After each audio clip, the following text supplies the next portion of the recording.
He said he had misunderstood him. That was the first thing. Before the gift.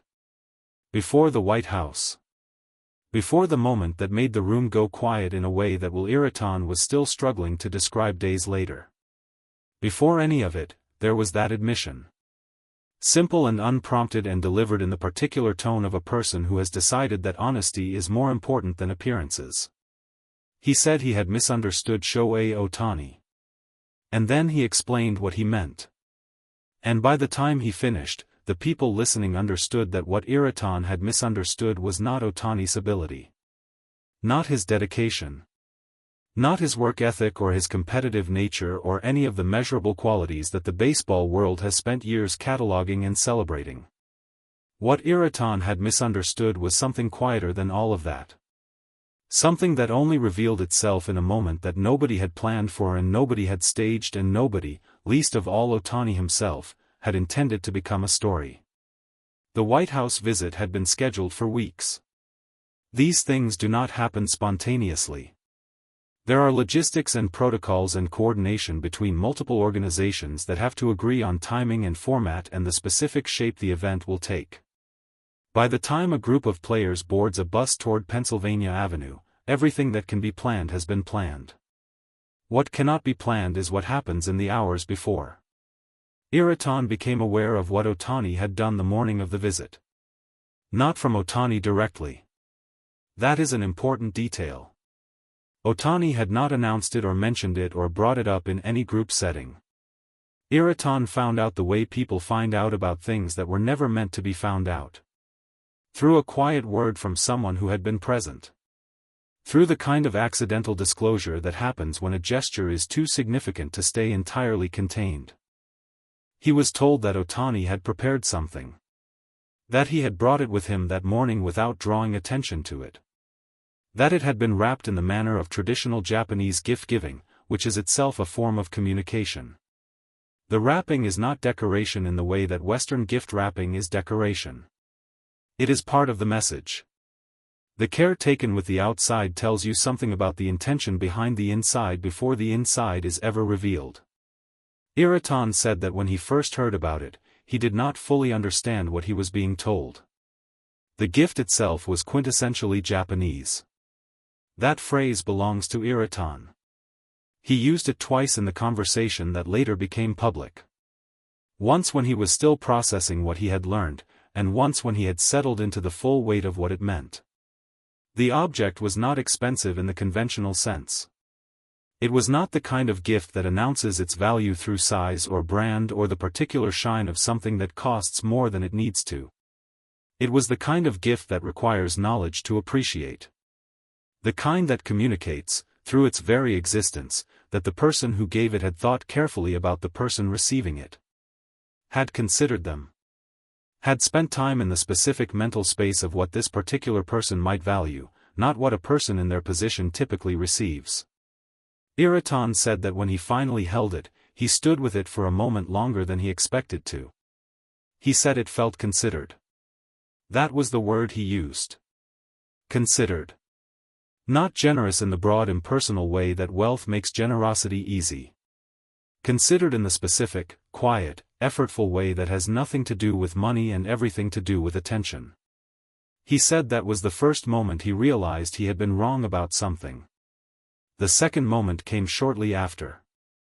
The gift had been prepared for a small number of people connected to the visit. Staff members. People whose work had made the day possible but whose names would not appear in any photographs or any coverage of the event. The people who are present at significant moments without being visible in the record of those moments. Ohtani had thought about those people specifically. When Ireton learned that, he went quiet for a moment in the retelling. He said it took him a second to absorb it.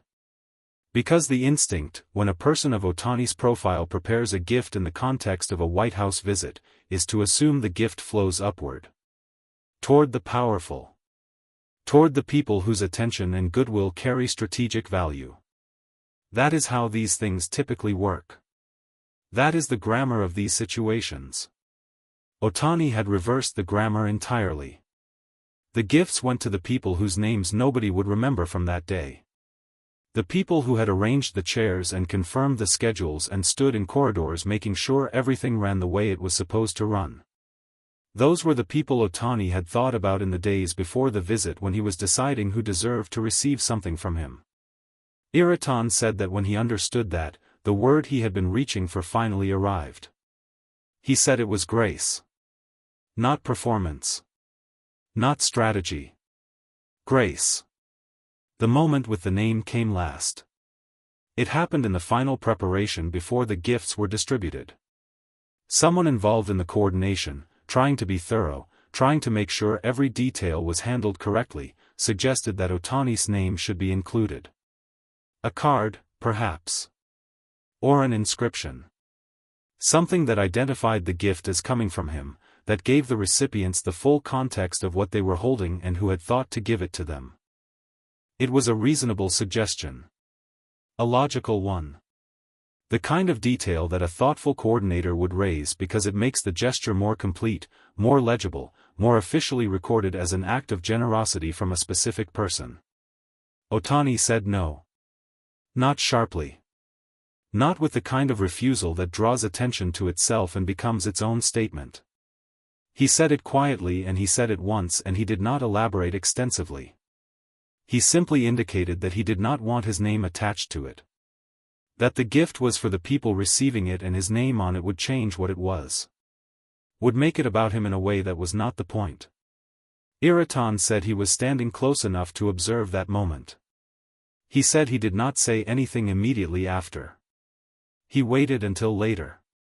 And then he sought out someone he trusted and he said the thing he had been carrying since the morning, the thing that had been accumulating through the gift and the recipients and the reversed grammar and now this final detail.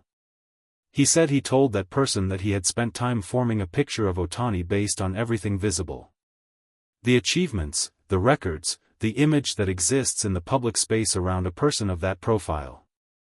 And that the picture he had formed was accurate in all its facts and wrong in its understanding. He said the facts told you what Ohtani had done. They did not tell you who he was when nobody was keeping track. The story reached the U.S. media through the particular path that stories like this travel. Not through a press release. Not through an official statement. Through the accumulation of small disclosures from people who had been present and found that the experience had stayed with them in a way they needed to talk about eventually. When it arrived, it landed differently than the usual Ohtani coverage. The usual coverage has a shape that the audience knows well by now. The home run distances. The pitch velocities. The statistical comparisons that place him in historical context. The coverage that treats him as a phenomenon to be measured and catalogued. This story did not have a number attached to it. It had a wrapped object and a list of recipients that did not include anyone powerful and a single quiet refusal to put a name on something that he had done for its own sake. The media did not quite know what category to place it in. It was not a sports story in the conventional sense. It was not a human interest story in the soft and predictable way those stories usually present themselves. It was something in between. Something that required the audience to sit with it for a moment before deciding what it meant. Ireton gave one final thought when the conversation was ending. He said that the thing about Ohtani which he had most fundamentally misread was this. He had assumed, the way most people assume about figures of that magnitude, that the public version and the private version were different in degree. That behind the composure and the performance there was simply more of the same, scaled down for private settings. He said he had been wrong about that. He said the private version was not a smaller version of the public one. It was a different thing entirely. Quieter. More deliberate. Oriented not toward the record of things but toward the things themselves. The gift that cost nothing in the way that visible gifts cost things. The recipients who would never be photographed. The name left off because the name was never the point. He said he had misunderstood Shohei Ohtani. And then he said the thing that stayed with everyone who heard it longest. He said he was grateful to have been close enough to be corrected.